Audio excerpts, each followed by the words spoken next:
उसके चैतन्य महाप्रभु कृष्ण से अभिन्न है। कृष्ण ही चैतन्य महाप्रभु के रूप में प्रकट होते हैं। श्रीमती राधा रानी का जो इमोशंस है वह इमोशन लेकर, तो इस संसार में सारे व्यक्ति बाह्य रूप से एक जैसे ही है। लोग कहते ना कि इंसान इंसान में कोई अंतर नहीं है, सब एक है। दूसरे मनुष्य से अलग बनाती है क्या? विवेक। विवेक और कुछ? स्वभाव। बहुत सुंदर। और कुछ? बुद्धि। तो इन शॉर्ट सॉफ्टवेयर जो उसके अंदर इंस्टॉल है, राइट, चेतना जो उसकी कॉन्शियसनेस है, जो उसका थिंकिंग फीलिंग और विलिंग है, जो वह सोचता है, अनुभव करता है और करने की इच्छा करता है, तो सारे मनुष्य एक जैसे हैं। हाँ, हाथ पांव बाल कान नाक सब सेम है। इसलिए मेडिकल साइंस में सेम इलाज दिया जाता है ऑलमोस्ट। लेकिन फिर भी हम किसी को अच्छा कहते हैं, किसी को बुरा कहते हैं। क्यों?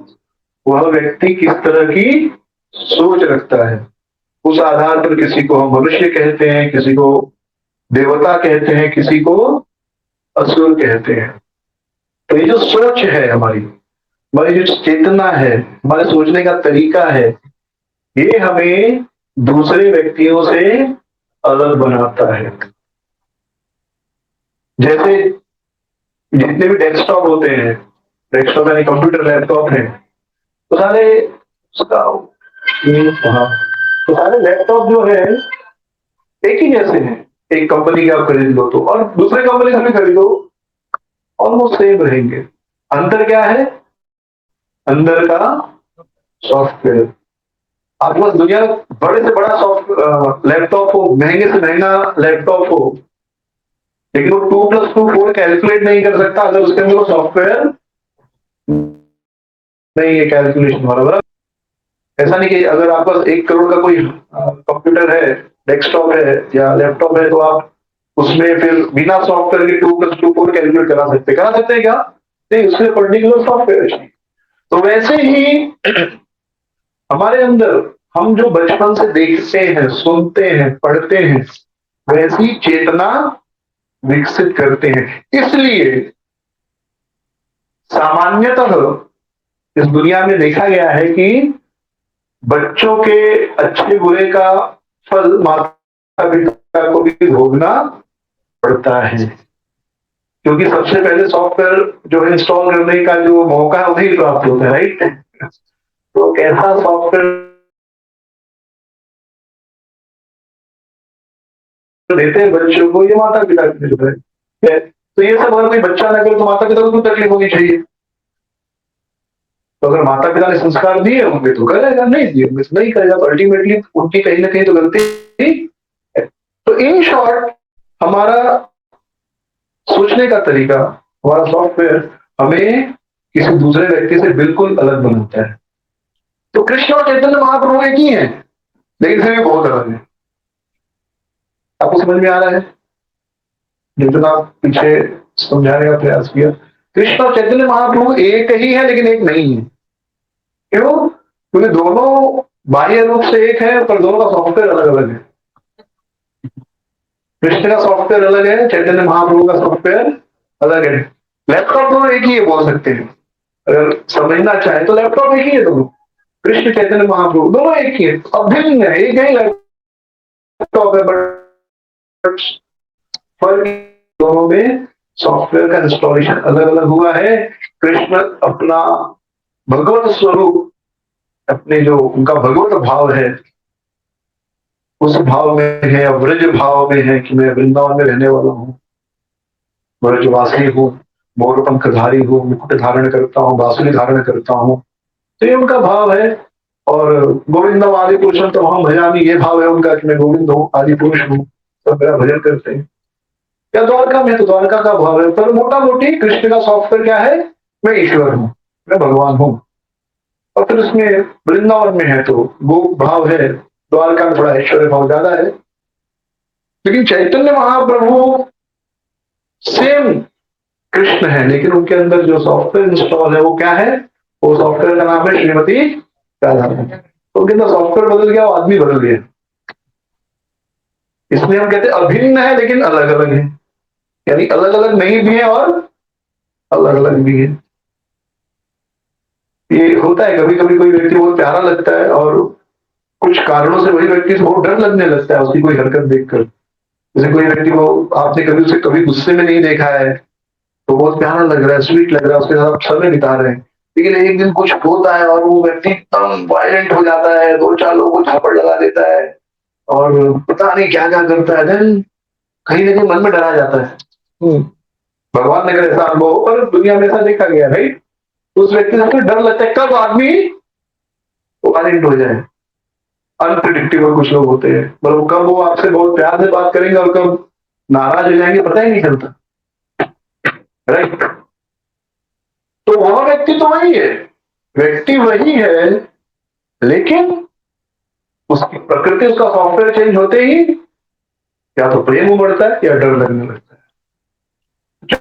चैतन्य महाप्रभु के अंदर जो सॉफ्टवेयर इंस्टॉल है उसका नाम है श्रीमती राधा रानी। यानी राधा रानी की जितनी इमोशंस है, जितनी भावनाएं हैं, वह श्री कृष्ण अपने अंदर जब इंस्टॉल करते हैं, अपने अंदर धारण करते हैं, तब वह चैतन्य महाप्रभु कहलाते हैं।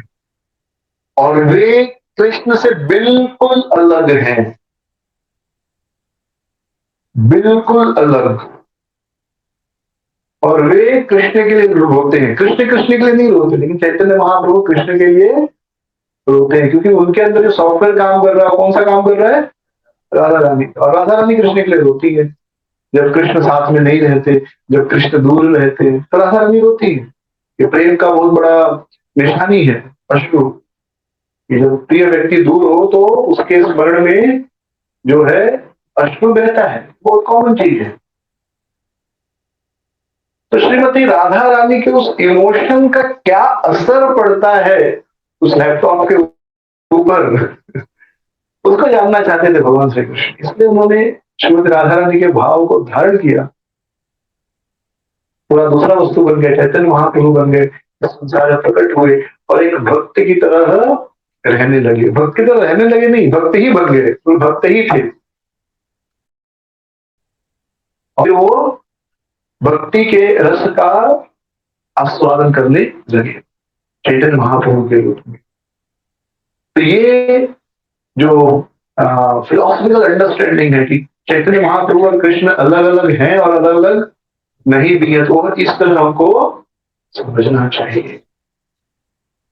क्योंकि सोच का तरीका है मनुष्य में भी, हम कहते हैं वो आदमी बदल गया है, सुना होगा बहुत बार, अब तो आदमी बदल गया है। क्यों बदल गया है? क्या बदल गया है? उसकी सोच बदल गई। आदमी का चेहरा बदल जाए, कोई नहीं कहता कि वो आदमी बदल गया, बराबर?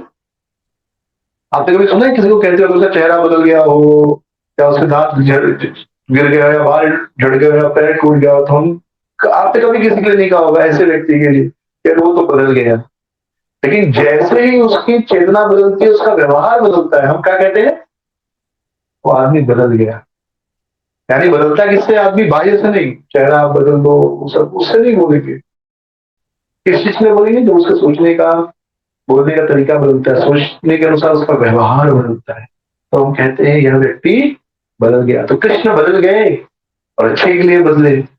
तो भक्ति की एक सुंदरता यह है कि दुनिया में हर आदमी भगवान बनना चाहता है, नियंता बनना चाहता है, कंट्रोलर बनना चाहता है। हर व्यक्ति के मन में इच्छा होती है। इसलिए आप देखेंगे किसी भी रिलीजन में अगर भगवान को, जिसे वो भगवान मानते हैं, थोड़ा सा भी आप उनको नीचे दिखाने का कोशिश करें कि नहीं वो थोड़ा रो दिए या कुछ गलत कर दिए, चोरी कर दिए या माखन चुरा के खा दिए, ऐसा बोल दो, वो इसे बहुत बड़ा अपराध मानते हैं कि ऐसे कैसे भगवान ऐसा कर ही नहीं सकते, भगवान ऐसा कर ही नहीं सकते। तो वो तुरंत इसे भगवान के प्रति अपराध मानते, ऑफेंस मानते। लेकिन गौड़ीय वैष्णविज्म में भगवान का इतना सुंदर सिद्धांत दिया गया है कि भगवान के मन में भक्त बनने की इच्छा होती है और वो भक्त बनकर भगवान की भक्ति का रसास्वादन करते हैं।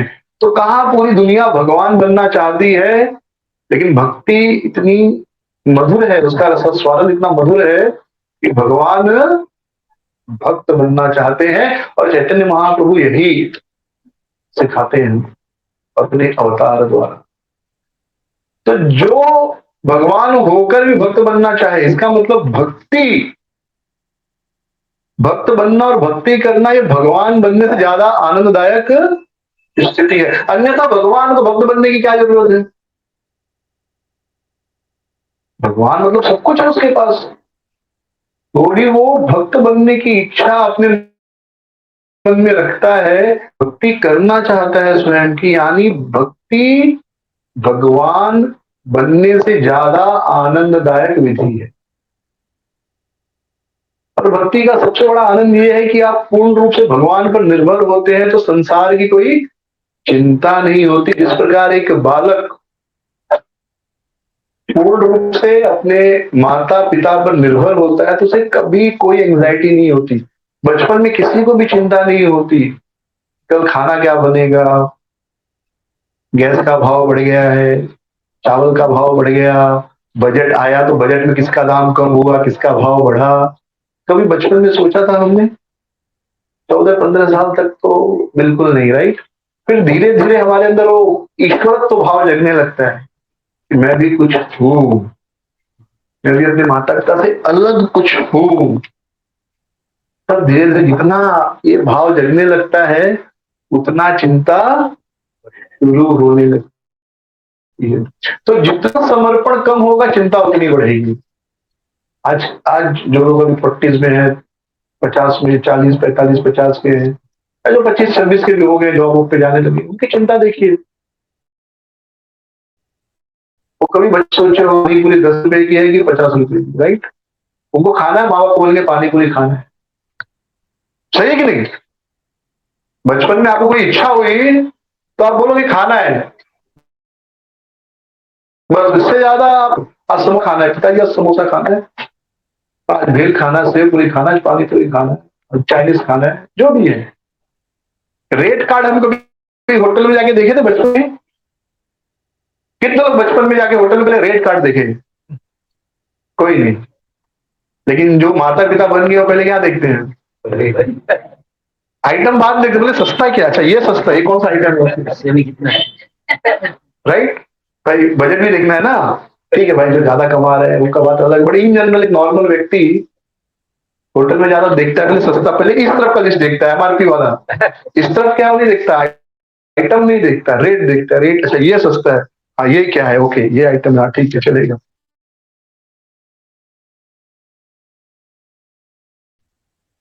या राइस के आइटम ऑर्डर कर दो, राइट। तो जितना हम निर्भरता कम करते हैं, उतनी हमारी चिंता बढ़ जाती है। एक बार एक छोटी बच्ची माँ से अपने शिकायत करती है कि क्या आप लोग मुझे बच्चा समझते हैं, मुझे कब बड़ा समझा जाएगा, कब आप लोग मानेंगे कि मैं भी बड़ी हो गई। माँ कहती है अभी से मान लेते तुम बड़ी हो गई हो। बच्ची खुश हो जाती है। तो माँ कहती ठीक है, आज से तुम बड़ी हो गई हो, बड़े लोग का जिम्मेदारी होता है, तो किचन के बर्तन साफ करो और घर का झाड़ू पोछा करोगी, ये 2 काम तुम्हारा, राइट। ऐसे थोड़ा बड़ा हो जाता है, बड़ा होने का काम मिलता है कि नहीं? यदि बच्चे बड़े हो गए, काम कुछ ना कुछ हाथ में आएगा। तो हमको लगता है बड़े होने का मतलब स्वतंत्रता, नहीं। बड़े होने का मतलब स्वतंत्रता होता है, वो दिखाई नहीं देती, इसके अंदर होती है। आज तो कभी मन क्या, लेकिन उठते कहाँ है, बेड पर ही उठते हैं, राइट। माँ बाप उनको गोद में लेके फिर बेड पे कहीं बाहर घूमने गए, उनको फर्क नहीं पड़ता कितने बज रहे हैं। उनको चिंता नहीं कि अभी 2 घंटे लगेंगे घर पहुंचने को, या आश्रम में पहुंचने को जहाँ रुके, वो चिंता सो जाते कहीं पर। माँ बाप को चिंता, लेकिन हमको चिंता, अरे बहुत नींद आ रही है, 1 घंटा बाकी है, होता ही है। तो कभी कभी सच में वो बचपन मिस होता है, मिस करते कि यार माता पिता, मतलब कोई चिंता नहीं, यार जब नींद आया सो गए, कोई कोई टेंशन नहीं था। लेकिन आज तो जितना स्वतंत्र होते हो उतना एक्चुअली आप परतंत्र होते हो। जितना हमारी निर्भरता भगवान पर कम होती है, उतना हम इस संसार की चिंताओं में फंसते जाते हैं। इसलिए जितना ज्यादा हम भर होंगे संसार की चिंताओं से उतने मुक्त होते जाएंगे।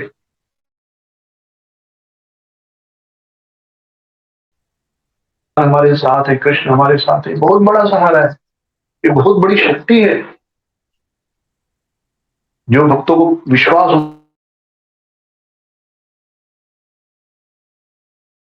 होता है कृष्ण मेरे साथ है, भगवान हर स्थिति में मेरा कर जाते हैं। इसलिए आप देखेंगे आस्तिक लोग सुसाइड करते हैं।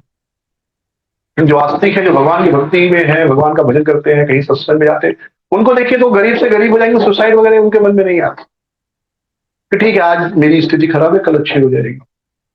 लेकिन जिनको भरोसा ही नहीं है तो उनको लगता है कि ये खराब स्थिति मेरी है तो कभी नहीं बदल सकती, क्योंकि मैं इसे बदल नहीं सकता और भगवान तो है ही नहीं, तो बदलेगा कहां से। तो बड़ा मुश्किल हो जाता है, फिर उसको लगता है जीवन को खत्म करना ही एकमात्र उपाय है। लेकिन जो भगवान की भक्ति करते हैं, भगवान का नाम जप करते हैं, शास्त्र पढ़ते हैं, विश्वास होता है कि आज खराब है, परिस्थिति दिख रही है, लेकिन भगवान है, उन्होंने कुछ अच्छा ही सोच के रखा होगा मेरे लिए। वह व्यक्ति उस विश्वास में आगे बढ़ता है और परिस्थितियां बदलती है। याद रखिए परिस्थितियां कभी एक जैसी नहीं रहती। जैसे जंगल में आग लगती है ना, तो एक पेड़ से दूसरा पेड़ जलता है, दूसरे से तीसरा, और आग बढ़ते जाती है, ठीक है। और फिर हमको लगता है इसके बाद अगले पेड़ का नंबर आने वाला है, लेकिन तब तक हवा इस डायरेक्शन में बहना शुरू हो जाती है। इधर का पेड़ सेफ है, हवा इधर सब जल रहा है, लेकिन जैसे हवा उल्टी दिशा में बहनी शुरू होती है, जो पेड़ नेक्स्ट नंबर था जलने वाला था वो बच जाता है, इधर शुरू हो जाता है। तो इसी प्रकार जीवन में परिवर्तन आता है, केवल विश्वास होना चाहिए। तो चैतन्य महाप्रभु वह समर्पण सिखाते हैं, किस प्रकार पूर्ण रूप से कृष्ण को समर्पित होना चाहिए। श्रीमद् भागवतम में दसम स्कंध में प्रसंग आता है, जब वसुदेव देवकी से विवाह करके उनको जा रहे हैं और कंस उनके रथ का सारथी बना है, और एकाएक आकाशवाणी होती है कि मूर्ख, तो जिस बहन के विवाह में इतना प्रसन्न है, भगिनी जो है तुम्हारी, जो तुम्हारी बहन है, उसी का 8वां गर्भ तुम्हारी मृत्यु का कारण बनेगा। और इतना सुनते ही कंस तो तुरंत जो है हाथ में जो चाबुक होता है घोड़े का, क्या कहते हैं, जो रींस होता है, उसको फेंक देता है। तुरंत बाएं हाथ से द्रौपदी नहीं, देवकी का सर के बाल को पकड़ता और दाहिने हाथ से तलवार निकाल कर रख देता कि बस अब सर इसका काट दूंगा, ना बांस रहेगी ना बांसुरी बाजेगी। सोचिए, मतलब 1 सेकंड और देवकी का सर जो है धड़ से अलग, सर तन से जुदा, राइट। लेकिन उस स्थिति में भी वसुदेव जो कि महाभागा है, भगवान के पिता बनने वाले, उनको विश्वास है अगर आकाशवाणी हुई तो सच हुई, यानी देवकी का जिंदा रहना संभव है। तो तुरंत साम दाम भेद इन विधियों का उपयोग करके कंस को मनाना शुरू कर देते हैं कि कंस आप तो इतने शूरवीर हैं, आप एक स्त्री को मारोगे। हाँ, मुस्कुराते हुए भी आप एक औरत को मारोगे, कि आपकी कितनी बेइज्जती होगी और कितना कर्म लगेगा आपको। सोचो, अपनी बहन को आपने वध कर दिया। तो इस प्रकार उनको समझा रहे हैं। सोचिए, अभी तक उन्होंने होप नहीं छोड़ा है, विश्वास नहीं छोड़ा, और देखते क्या है हम कि अंत में वो सफल हो जाते हैं। वो सोचते कि ठीक है, अंत में वो एक के बाद दूसरा, दूसरे के बाद तीसरा उपाय देने के बाद अंत में क्या उपाय देते हैं कि ठीक है, आपको द्रौपदी से, देवकी से कोई खतरा नहीं है, देवकी का 8वां पुत्र है उसका, तो आप क्यों चिंता कर रहे हो, और होगा तो मैं आपको एक एक पुत्र देते जाऊंगा, आप मार दे। और मन में क्या सोच रहे हैं कि भाई अभी तो हो सकता है कि पड़े, तो भविष्य में बहुत कुछ हो सकता है। क्या कंस लिखवा के थोड़ा ना कि मैं अमर हूं, कोई लिखवा के लाया क्या? कोई लिखवा के नहीं लाया। कब किसकी मृत्यु हो जाए नहीं पता, हो सकता है कंस ही मर जाए। फिर देव का ये विधान है तो मेरा पुत्र इसे मारेगा ही, तुरंत तुरंत क्या करना है, देवता की रक्षा करनी है। तो वर्तमान जो है उसको बेहतर बनाने का प्रयास करना चाहिए। क्या है जीवन? ना भूतकाल है ना भविष्य काल है, जीवन क्या है? वर्तमान जो प्रेजेंट मोमेंट है उसका कॉम्बिनेशन। भूतकाल करके कुछ नहीं है ना भविष्य करके कुछ है, जो भी है अभी का जो मोमेंट है, अभी हम एग्जिस्ट कर रहे हैं ना, पूरी जिंदगी बन जाएगी। तो वर्तमान को जितना अच्छा बना सकते हैं बनाने का प्रयास करना, पढ़ के सुन के अच्छे लोगों का संग करके, यानी जो वर्तमान को वर्तिक है। तो देवकी को वसुदेव बचा। तो भक्ति जो है पूर्ण रूप से कृष्ण पर निर्भर होना, तो ऐसा व्यक्ति जो है कभी डिप्रेशन में नहीं आएगा, भी सुसाइड नहीं करेगा, बड़े से बड़े दुखों को वो झेल जाएगा। ये बड़ी शक्ति है। और भक्त का स्थान भगवान से बड़ा होता है तो स्वयं भगवान सिखा दिए। अगर भक्त का स्थान बड़ा नहीं होता भगवान भक्त बनने पहले तक बंगाल बहुत धनी स्टेट, वेरी अरिस्टोक्रेटिक, बहुत मतलब आप कल्पना नहीं कर सकते। हर मामले में, बुद्धि के मामले में, पैसे के मामले में, हर चीज में बंगाल, यानी आज का बांग्लादेश और बंगाल दोनों, पश्चिम बंगाल और बांग्लादेश दोनों मिला के, इनफैक्ट थोड़ा बहुत बिहार का भी हिस्सा उसमें आता था, बिहार झारखंड बहुत बड़ा था बंगाल। तो वहां कोई भी फिलोसफी हो, न्याय हो, शास्त्र हो, हर चीज के विद्वान वहां पर रहते थे। और भगवान अपने जीवन में कौन सी लीला की है? प्रारंभ में टीचर के रूप में, निमाई पंडित। पंडित मतलब क्या? पंडित मतलब ब्राह्मण नहीं होता है, ठीक है। पंडित मतलब क्या होता है? ज्ञानी, स्कॉलर। ये हम लोग कहते हैं पंडित मतलब ब्राह्मण, नहीं, पंडित मतलब स्कॉलर, ज्ञानी। आप अंग्रेजी में इसको स्कॉलर बोलेंगे, संस्कृत में क्या बोलेंगे? पंडित। पंडित का पांडित्य यानी उसका स्कॉलरशिप जो है, उसका ज्ञान बहुत ज्यादा है, ज्ञानी, राइट। तो ये अलग चीज है। तो पंडित के रूप में यानी ज्ञानी के रूप में उन्होंने अपना जो है बाल लीला की। इसलिए ऐसी जगह प्रकट हुए जहां पर सारे बड़े से बड़े पंडित थे, शास्त्रों के ज्ञाता थे। और भगवान जब चैतन्य महाप्रभु वहां प्रकट हुए तो उनकी बाल लीलाएं कृष्ण की बाल लीलाओं के समान ही आकर्षक थी। तो एक बड़ी सुंदर लीला होती है कि एक बार एक ब्राह्मण, सन्यासी भी कह सकते हैं, सन्यासी ब्राह्मण सब जगह घूमते रहता था, सब जगह के तीर्थ दर्शन करता था। एक बार घूमते घूमते कहाँ आ गए वो? नवद्वीप। तो नवद्वीप आए तो चैतन्य महाप्रभु के घर पे भी आए, निमाई पंडित के घर, जगन्नाथ मिश्रा के घर। जगन्नाथ मिश्रा बड़े प्रसन्न हुए कि आज हमारे घर स्वागत सत्कार करो। हमारी भारतीय परंपरा में स्वागत सत्कार मतलब भोजन खिलाना, राइट। विदेशों में स्वागत सत्कार मतलब दारू पिलाना, अंग्रेजों का। इंडियन कल्चर में स्वागत सत्कार क्या है? भोजन कराना, मधुपर्क पिलाना, हनी से जो बना होता है। इंडियन में वेलकम ड्रिंक एक्चुअली क्या है? भगवान का जब अभिषेक करते हैं तो उनको क्या अर्पित करते हैं? मधुपर्क। मधुपर्क इज 50% हनी और बाकी 50% में घी और देशी शक्कर, अभी वाला नहीं। तो ये मधुपर्क होता है, इट्स रिफ्रेशिंग। आप पियेंगे तो थकावट सारी चली जाती है, वो होता है मधुपर्क। 50% हनी होना चाहिए, उसमें मधु होना चाहिए। और अंग्रेजों का कल्चर में क्या वेलकम ड्रिंक? वाइन है, राइट। तो कल या परसों तो कोई मैसेज भेजा था कि हमारे यहाँ नया वर्ष उपवास से शुरू करते हैं, हाँ। और विदेशों में या अंग्रेजों में नया वर्ष कैसे शुरू करते हैं? दारू पी के। 31st नाइट को क्या करते हैं लोग? नया साल शुरुआत करना है तो दारू पी के सेलिब्रेट करते हैं। हमारा नया साल शुरू होता है तो क्या रहता है उस दिन? उपवास रहता है, लोगों को दान दिया जाता है, खाना खिलाया जाता है, राइट। अपना कोई भी त्योहार में दारू पीते हैं क्या? बल्कि दारू पीने वालों से दारू छोड़ते हैं। कोई कितना भी पीने वाला हो, लोग बोलेंगे भाई आज तो मत पियो, आज घर में क्या है? उत्सव है, उपवास है, उपवास है, आज फेस्टिवल है, मत खाओ। बोलते भाई गटारी आज पी के गटर में गिर लो, कल से नहीं पीना है। तो खूब पीते हैं दारू लोग। भाई कल से नहीं पीना, क्यों? कल से फेस्टिवल शुरू हो रहा है, कुछ तो विधि विधान शुरू हो रहा है, उपवास शुरू हो रहा है। ये अंतर है हमारे कल्चर में और विदेशी कल्चर में, अंग्रेजों के कल्चर।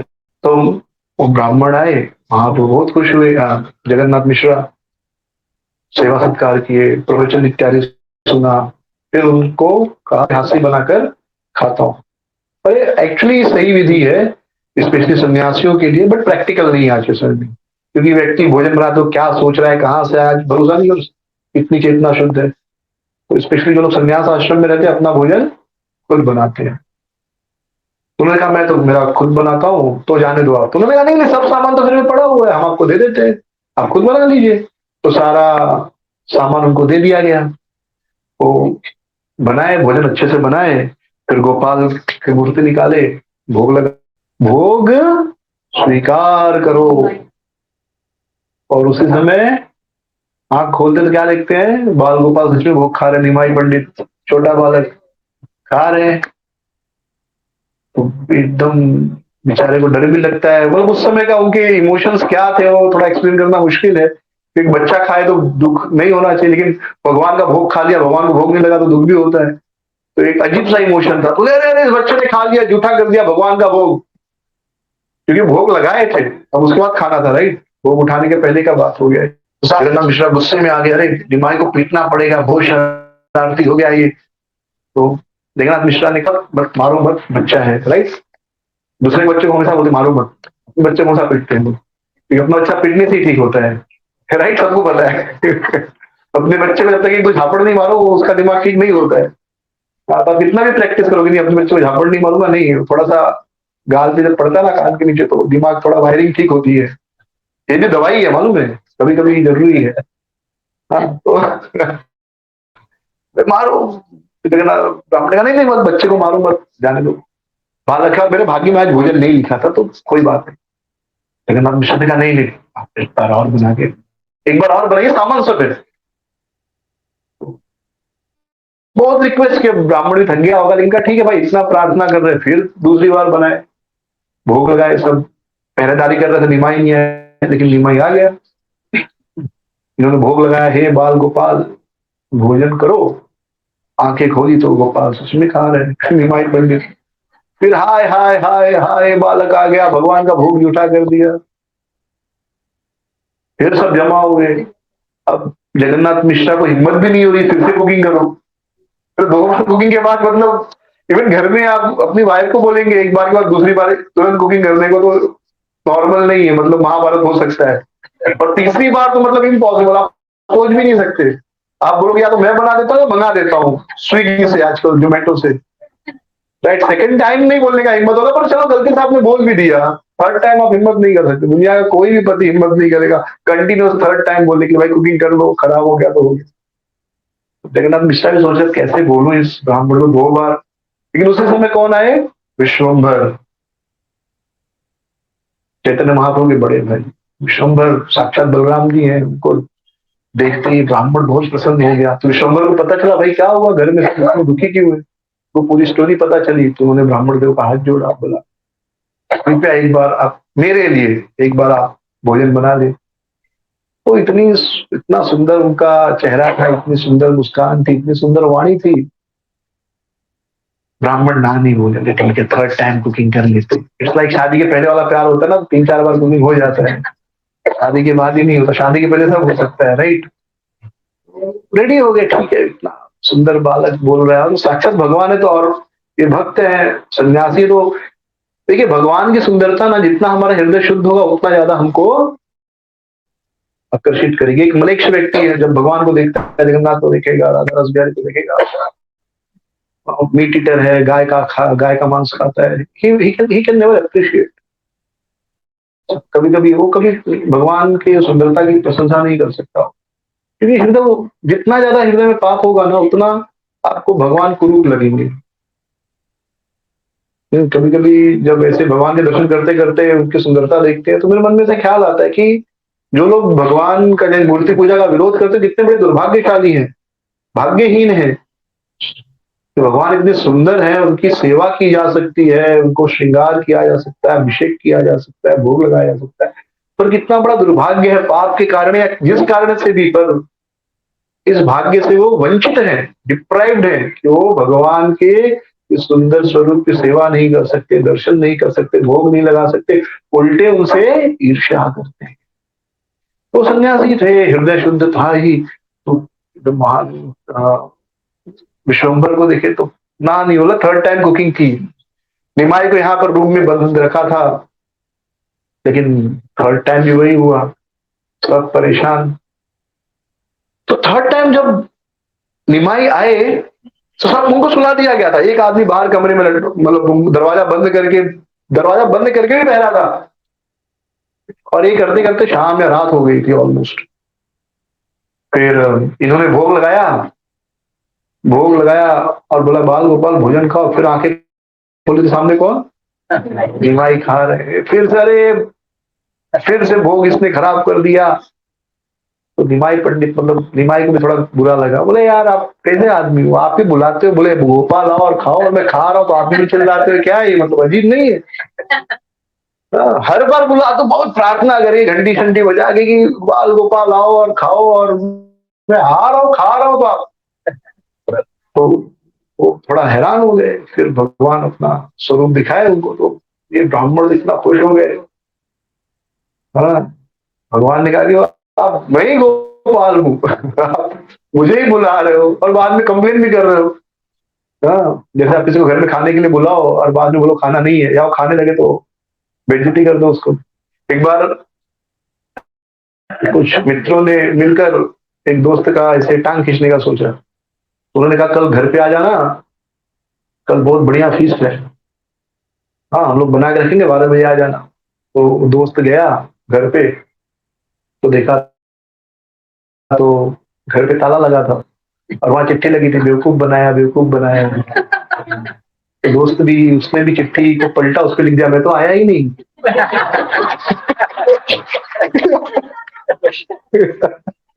मैं तो आया ही नहीं। एनीवे, तो आप बुला रहे हो तो मैं आ रहा हूँ, मेरी क्या गलती है?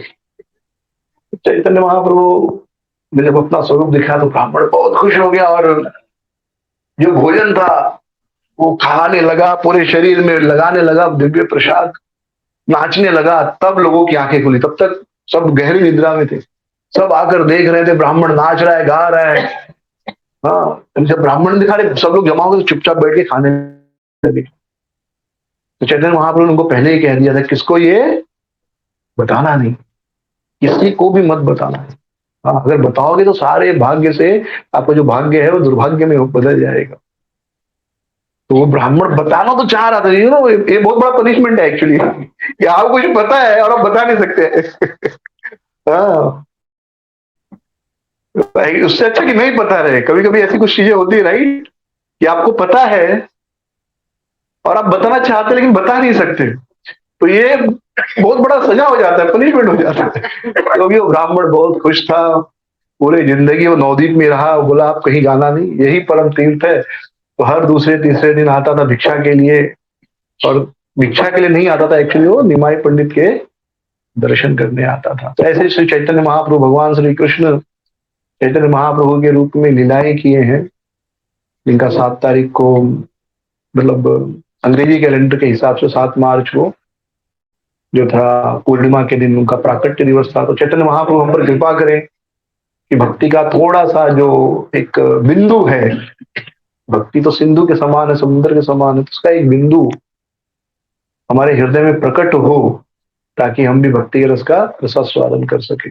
हरे कृष्ण। श्री प्रभुपाद की, चैतन्य महाप्रभु की जय, गौर प्रेमानंदे।